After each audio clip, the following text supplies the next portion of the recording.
Leader TV जे programme interview में आवां जो मेज़बान डॉक्टर अयूब शेख ऐं मूंसां गॾु आहे हिकिड़ी 3 दर्जो पढ़ियल, हिकिड़ी 9 दर्जो पढ़ियल, हिकिड़ी PhD पढ़ियल, ज़मीन आसमान में गुरबत जे ख़िलाफ़ जंग करण वारो हिकिड़ो पितकड़ो इंसान जंहिंजो ॻाल्हियूं ॿुधी माण्हू मुरकी बि सघे, माण्हू रोई बि सघे, माण्हू उथी बि सघे, माण्हू वेही बि सघे, माण्हू पहाड़नि ते चढ़ी बि सघे। हिकिड़ी अहिड़ी औरत जंहिंजो ताल्लुक़ त शिकारपुर शहर सां आहे, शिकारपुर ज़िले सां आहे ऐं शिकारपुर ज़िले जे रुस्तम ॻोठ सां आहे। उन रुस्तम ॻोठ मां अॼु असांजी सिंध जी हीअ नारी, सिंध जी हीअ न्याणी, हीअ सिंधियाणी मोहतरमा महनाज़ महर असां सां गॾु आहे। अचो त उन सां ख़बरचार कयूं त उन पंहिंजी ॼमार में छा कयो। अदी सलाम अलैकुम। वालेकुम सलाम। वॾी महिरबानी असांखे टाइम ॾियण जी। आउं सिर्फ़ु पंहिंजो तारीफ़ एतिरो करायां त लीडर टीवी हिकिड़ो नंढड़ो हिकिड़ो मीडियम आहे जंहिंजो कमु आहे सिंध जे तारीख़ में, सिंध जे अॼोके समाज में कहिड़ी बि उमिरि जो, कहिड़ी बि जिन्स जो, ॿार हुजे, जवान हुजे, पोड़ो हुजे, औरत हुजे, मर्द हुजे, उन्हनि सभिनी जेके बि चङायूं कयूं आहिनि सिंध सां या असांजे सॼे मुआशिरे सां, उन्हनि जी घटि में घटि ॻाल्हि असां ॿियनि ताईं पहुचायूं। इन करे अॼु असां शुक्रगुज़ार आहियूं सिंध रूरल सपोर्ट ऑर्गेनाइज़ेशन जा, जंहिंजे चीफ एग्ज़ीक्यूटिव ऑफिसर जनाब ॾितल कलोड़े साहब जेको आहे, उन चयो त असांजे हिननि जे सथ में लखें औरतूं आहिनि। उन्हनि लखें औरतुनि जूं कुझु लीडर्स जेके आहिनि उहे कराची अची सघनि थियूं ऐं जॾहिं बि हू कराची SRSO जे कम सां या पंहिंजे कंहिं निजी कम सां आयूं त आउं कोशिशि कंदुमि त उहे अव्हांखे इंटरव्यू ॾियनि। सो अदी आई आहे पंहिंजे कुटुंब सां गॾु ऐं SRSO में कमु थी करे, पर मां सभ खां वधीक हुन खां इहो पुछणु थो चाहियां, पंहिंजी थोरी हयाती जे बारे में ॿुधायो।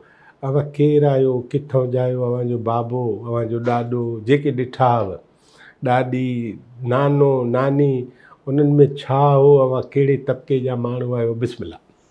बिस्मिल्लाहिर्रहमानिर्रहीम। सभ खां पहिरियों तव्हां शुक्रगुज़ार आहियां लीडर टीवी ऐं डॉक्टर अयूब साहब जी ऐं ॾितल कलोड़ो साहब जेको असांजो मोहसिन आहे ऐं जंहिं हमेशह असांजी रहनुमाई कई आहे, ऐं SRSO जी मां तमामु घणी शुक्रगुज़ार आहियां। जेकॾहिं अॼु मां हिकु नंढड़े ॻोठ मां कराचीअ में वेही ॻाल्हाए सघां थी त मां चवंदमि त सभ खां पहिरियों उनजो क्रेडिट जेको आहे उहो SRSO ते वञे थो।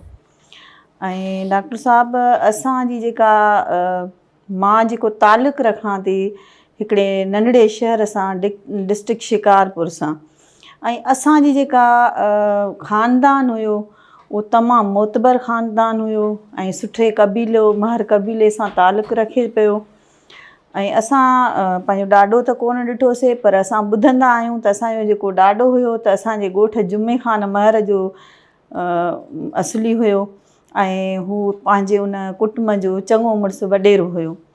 ऐं उनखे कुझु साल जेको आहे उन झेड़ा झगड़ा आम हूंदा हुया ऐं चङे माण्हूअ खे असुल खां वठी कोई सहंदो न आहे। चङो या झेड़ाकार हो? जी न, तमामु चङो मुड़ुसु हुयो। ऐं जीअं शुरूअ खां थींदो थो अचे त कोई कंहिं ज़मीन ते नारियुनि ते मारियो वेंदो आहे त असांजो ॾाॾो असांजी जेका पुफीअ जी पंहिंजी जेका उनजी भेण हुई उनजी सपोर्ट करे पियो, उन जे घर वारे उनखे क़तलु कयो। त उनजो ॾाॾो क़तलु थियो? उनखे कयो तव्हांजे पुफीअ जे मुड़ुसु? उन मुंहिंजे जेको ॾाॾो हुयो उनजी भेण जो मुड़ुसु, माना तव्हांजे वालिद साहब जी पुफड़। उन में मुंहिंजी जेका ॾाॾी हुई उहा तमामु घणी दिलेर हुई ऐं उन पंहिंजे उन दौर में बि जॾहिं असांजो बाबा साईं जेको हुयो उहो 3-4 सालनि जी उमिरि जो हुयो, उन दौर में बि असांजी ॾाॾी ॾाढो माना दिलेरीअ सां केस विड़ी ऐं जंहिं मुंहिंजे ॾाॾे खे क़तलु कयो उनखे फांसी ॾियाराई। माफ़ कजां, मां छा न केस किथे विड़ी? कोर्ट में? अच्छा, कोर्ट में। छो त मुंहिंजे ॾाॾीअ खे काई सपोर्ट माना नौजवाननि जी न हुई, ॿारड़ा सभु नंढड़ा हुयसि ऐं जॾहिं असांजा बाबा वारा जवान थिया, मुंहिंजी ॾाॾी ॿुधाईंदी हुई, बाबा ॿुधाईंदो हुयो त उहो दुकानु खोले करे पंहिंजी महिनत करे अरे वाह, दुकानु खोले, कानपुर शहर असांजे वेझो हुयो, उहो पंहिंजे खारीअ में सामान खणी अची करे उहा सामान दुकान ते रखंदी हुई। ऐं पोइ मुंहिंजो जेको बाबा हुयो उहो नंढे खां मुंहिंजी ॾाॾीअ उनखे ईमानदारी सेखारी ऐं हिकिड़ी ख़ुदारी सेखारी। पोइ जॾहिं असांजो बाबा जवान थियो ख़ैर सां, ऐं वरी उहो ई साॻियो ई असांजो हिकिड़ो असां में हूंदो आहे सङनि ते, त जॾहिं असांजे वरी जेका मुंहिंजी अम्मी हुई उहा उनजो केस थी वियो, माना उनखे ॿिए हंधि शादी कराइनि पिया। मुंहिंजे मामे चयो त न, असांजा इहे गैर आहिनि, इन्हनि खे न ॾींदासीं, तूं सौट आं, तूं शादी कर। पोइ मुंहिंजे बाबा सां उनजो निकाह कोर्ट में विधऊं ऐं कोर्ट में निकाह, जंहिंजी न्याणी आहे हो उनजो निकाह कोर्ट में पियो। अच्छा। उन ते मुंहिंजे अम्मा ते जेको आहे उनजो जेको माटेलो पीउ हुयो उन केस विधो मुंहिंजे बाबा ते, त जेको आहे इहा माना सही न आहे। पर उहा अलहमदिल्ला असां केस, असांजी ॾाॾी उहो बि खटे आई, असांजी अम्मीअ जो केस बि खटे आई, ऐं ईअं ई असांजो जेको सफ़र थियो रुस्तम में, ऐं असां रुस्तम में पैदा थियासीं। तो ॾाढी ॾिठी? मां ॾाढी ॾिठी। केतिरी यादि अथई? जी जी, मुंहिंजी ॾाॾी, मां शादी मुंहिंजी ॾाॾीअ, मुंहिंजो रिश्तो ई मुंहिंजी ॾाॾीअ तय कयो। अच्छा, हाणे हिकिड़ी ॻाल्हि ॿुधाए त ही ॾाॾी तुंहिंजो खारी खणी दुकान ते ऐं दिलेरी सां कोर्ट जो केस पंहिंजे मुड़ुस जो, पंहिंजे पुट जो, उहे त पोइ उन शहर जुमा खान महर में तव्हांजे ॻोठ में हुनजी हैसियत कहिड़ी हुई? उन में मुंहिंजी ॾाॾीअ खे ॾाढो मञींदा हुया। अच्छा। उनखे हिकिड़ी दिलेर ज़ेफ़ा ऐं बहादुर ज़ेफ़ा मञींदा हुया। ओड़ियूं ॿियूं हुयूं? मां सम्झां थी त जुम्मो ॻोठ महर में अहिड़ी काई औरत न हुई, अहिड़ी काई औरत न हुई बहादुर, ऐं ईअं ई ॾुखनि जो सफ़र कंहिं बि तय न कयो। न, ॾुख त ठीकु थिया, पर तव्हांजे उन ॻोठ में तव्हांजी ॾाॾी जेतिरी का ॿी दिलेर हुई? मुंहिंजे नज़र में जेको असां तारीख़ी जेका ॻाल्हियूं ॿुधंदा ईंदा आहियूं त मुंहिंजे ॾाॾीअ खां वधीक काई दिलेर न हुई। हिकु ॿियो, जेके उते जा मर्द आहिनि उहे उन ज़ाल ज़ाइफ़ा खे छा ॾिसंदा, कीअं सम्झंदा? ऐं उनखे ॾाढी उनजी इज़त कंदा। हालांकि मुंहिंजी जेका ॾाॾी हुई उनजो उथणी वेहणी जेका हुई उहा मर्दाणी हुई। अच्छा। उहा माना जीअं ई मुंहिंजो बाबा ॾाॾा साईं जी वफ़ात थी, क़तल थियो, त मुंहिंजी ॾाॾी हिकु ईअं जीअं कोई मर्द जीअंदो आहे ईअं जी। ऐं मुंहिंजो जेको सहुरो हुयो उहो मुंहिंजी ससु ॾाॾीअ जो जेको हुयो ॾेर हुयो, ऐं सपोर्ट उनजी हुयसि। पर मुंहिंजो सहुरो जेको हुयो उहो जेको बि मज़दूरी कंदो मींहुं चारींदो हुयो। पहिरियां त वॾेरा हुया, पोइ इन पंध ते अची पहुता त उहो मींहुं चारण ते मजबूर थी। माना कोर्टुनि उनखे सुख मां ॾुख में आंदो, सुख मां बुख ते आंदो। ठीकु। हिकिड़ी ॻाल्हि, ॿी ॻाल्हि इहा त रे गुनाह, बिना कंहिं गुनाह जे हिकिड़ो माण्हू क़तल करे छॾियऊं, ऐं पोइ हाणे नस्ल दर नस्ल उहो हली बि सघे थो त क़तल जी हिकिड़ी रेल हली पए, ईअं बि थी सघे थो। तुंहिंजी ॾाॾी हुनखे फांसी ते चाढ़ायो, जॾहिं उनखे फांसी मिली या उनखां वरी पोइ अॻी धुर जो छा ख़्यालु हो? उन्हनि जो जेकॾहिं मुंहिंजी ॾाॾी जहिड़ो कराए, हा जीअं ॻोठ वारनि चयो त असां तव्हां सां गॾु आहियूं, तुंहिंजो घर वारो बेगुनाह क़तल थियो आहे, पर मुंहिंजी ॾाॾी हिकु समझदार औरत हुई। उन जेको आहे आम जहिड़े खां हुन चयो त मां जेको आहे कोर्ट जो दर खड़काईंदसि ऐं मूंखे इंसाफ़ मिलणो हूंदो त। तुंहिंजी ॾाॾी पढ़ियल हुई? जी न। पोइ उनखे कोर्ट कंहिं ॿुधाई? उनखे कोर्ट वरी असांजे जेका मुंहिंजे ॾाॾे जो भाणे जो हुयो उहो तमामु मोतबर माण्हू हुयो। उनजी सपोर्ट, सिर्फ़ु सपोर्ट उनजी एतिरी हुई त उहो उनखे सॼी गाइडलाइन ॾींदो हुयो। ऐं उन मतिलबु आहे त तव्हांजी ॾाॾी सां अव्हांजे घर जा मर्द गॾु हुया बिल्कुलु। ऐं उन्हनि हुनखे अॻियां आणे ऐं चयो त कोर्ट में तूं विड़, हाज़िरी तूं कट, असां पाण ई ऐश पिया कयूं पुठियां। ऐश न, बल्कि उन्हनि हुन सां एतिरो साथ ॾिनो, जेकॾहिं ऐश करनि हा त उनखे रोले छॾनि हा। मुंहिंजी अम्मी, मुंहिंजी अदी भला पाण केस छो न पिया कनि? उहो उनजे करे त हिनजो जेका मुंहिंजी ॾाॾीअ जो घरु उनजो हुयो सॼो, माना उजड़ी उनजो घरु वियो, त उनजी वधीक औरत जी वधीक अपील ठही पए। इहा ॻाल्हि ठीकु आहे। हाणे तव्हां ख़ैर सां इहे करे हाणे तव्हांजो बाबा ॼाओ उनखे ॼमण सां मिलियो इहो किसो त हिकिड़े मक़तूल जो फर्ज़ंद आहे ऐं उहो पंहिंजी ॾाॾीअ सां गॾु रहे थो, उनजी माउ बि आहे। हाणे पोइ छा थियो? पोइ जॾहिं मुंहिंजो बाबा नौजवान थियो ऐं उन शादी कई मुंहिंजी अम्मा सां त असांजे शादी बि जहिड़े में कई? जहिड़े में ई थी। उहे केरु आहिनि जिन सां कई? उहे बि असांजा पंहिंजा ई हुया, पंहिंजा महर ई हुया। हिकिड़ी ॻाल्हि ॿुधी छॾ, महर कबीलो न अथई, महर ज़ात बेड़ो आज़ाद ज़ात आहे।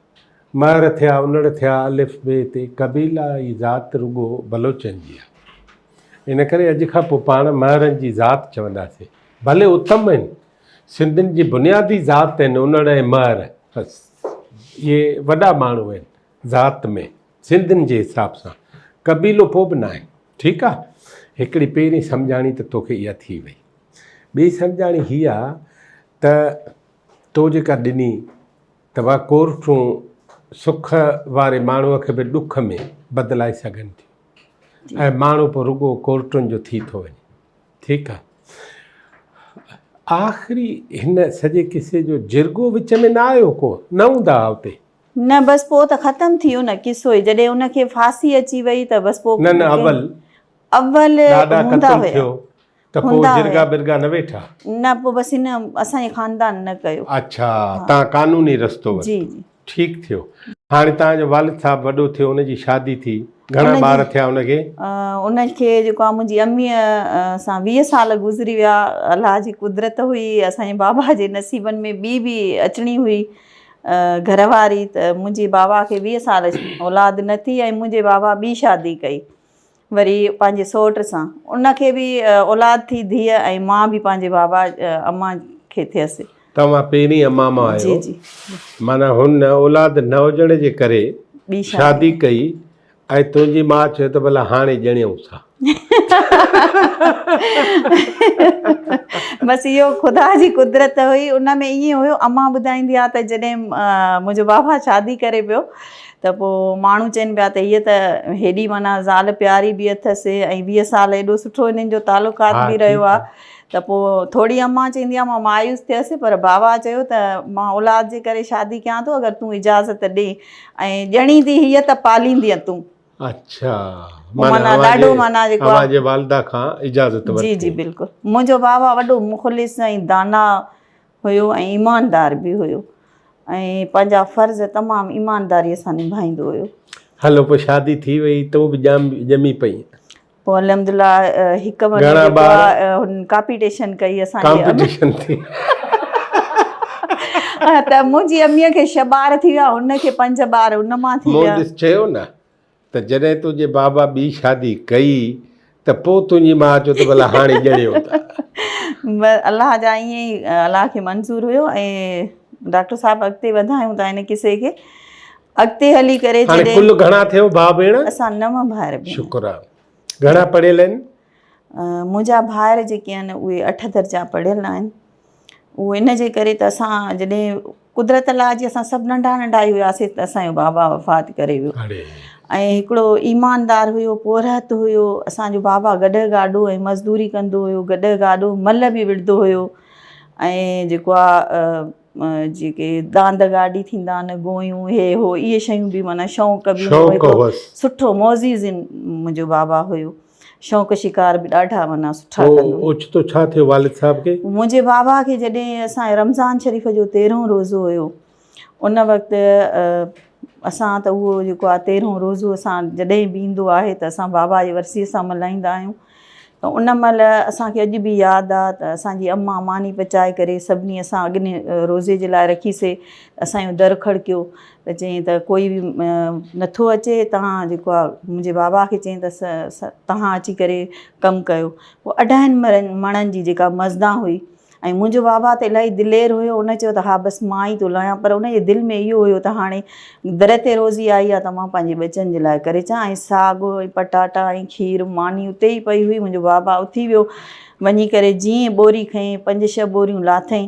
5 बोरियुनि ॿुधाईंदा आहिनि त 5 बोरियुनि खां पोइ हिनजो साह मुंझी वियो। ऐं उन साह मुंझण जे बावजूद बि असांजे घर असां ताईं पहुतो अची। ऐं अचण सां जेके असां हुन जा लफ़्ज़ ॿुधासीं त हुन चयो त मां ॿोरी खयां, मुंहिंजो साहु मुंझी वियो आहे। त मुंहिंजी अम्मा वारियूं असांजे भरिसां डॉक्टर रहंदो हुयो, उन्हनि ॾे भॼंदा विया। असां नंढा नंढा ॿार हुआसीं, असां बाबा खे तड़पंदो ॾिठोसीं ऐं बाबा यकीन कयो सर मुंहिंजे झोल में साहु ॾिनो। ऐं मां हिकिड़ी बसि छा ॿुधायां, उहो माना कैफ़ियत अॼु बि जेका हिन मंज़िल ते मां पहुती आहियां जेको, त इहे सॼो दास्तान ॾुखनि जा, शायदि मुंहिंजी तालीम घटि आहे पर जेको मुंहिंजे ज़िंदगीअ जो तजुर्बो आहे उहो तमामु वॾो आहे। हिकिड़ी तालीम घणी आहे तव्हांजी? तालीम मुंहिंजी 3 मां पढ़ियल आहे। 3 दर्जा पढ़ियो तव्हां पंहिंजे ॻोठ में? ॻोठ में 3 दर्जा पढ़ियासीं। भला पाण खे शौक़ु हुयो पढ़ण जो? मूंखे ॾाढो शौक़ु हुयो ऐं मुंहिंजी अम्मा खे बि ॾाढो शौक़ु हुयो। उहा पढ़ियल हुई? मुंहिंजी अम्मा पढ़ियल न हुई, छो त असां हिकु ॻोठ में रहंदा हुआसीं। पोइ जॾहिं मां स्कूल वेंदी हुअसि नंढे हूंदे, मुंहिंजी अम्मा मूंखे उन दौर में बि ड्रेस पाराए ऐं चोटियूं वोटियूं करे ॾाढो माना सुघड़ माउ वांगुरु मोकिलींदी हुई। उस्ताद जेके हुते टीचर हूंदियूं मूंखे ॾाढो पसंदि कंदियूं हुयूं। ऐं उन 3 दर्जा जेके मां पहिरें नंबर ते आई हुयसि। छोकिरनि ऐं छोकिरियुनि जो गॾु स्कूल हो? न, सिर्फ़ु छोकिरियुनि। अच्छा, धार हुयो स्कूल? रुस्तम में। अच्छा। मैडम खुर्शेद नालो हुयसि, उहा असांजी टीचर हुई।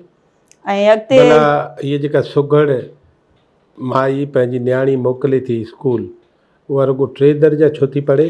उहो इन जे करे त असां जॾहिं असांजो 9 साल मुंहिंजी उमिरि थी त असांजो बाबा वफ़ात करे वियो। अच्छा, पोइ माना ज़िंदगी चेंज थी वई। असांजा भाउर भेनर बि सभु नंढड़ा हुया ऐं उन टाइम असांखे जेको आहे पोरियो करिणो पियो। असांजी अम्मा असांखे बर्थ सेखारियो। हिकिड़ी नंढड़ी साई वठी ऐं पाण तव्हांजी ज़िंदगी में तव्हांजे वालिद साहिब जे वफ़ात खां पोइ जेको नओं लाड़ो पैदा थियो, नओं टर्निंग आयो, उन ते पोइ ॻाल्हायूं हिकिड़ी नंढड़ी साई खां पोइ। मोहतरमा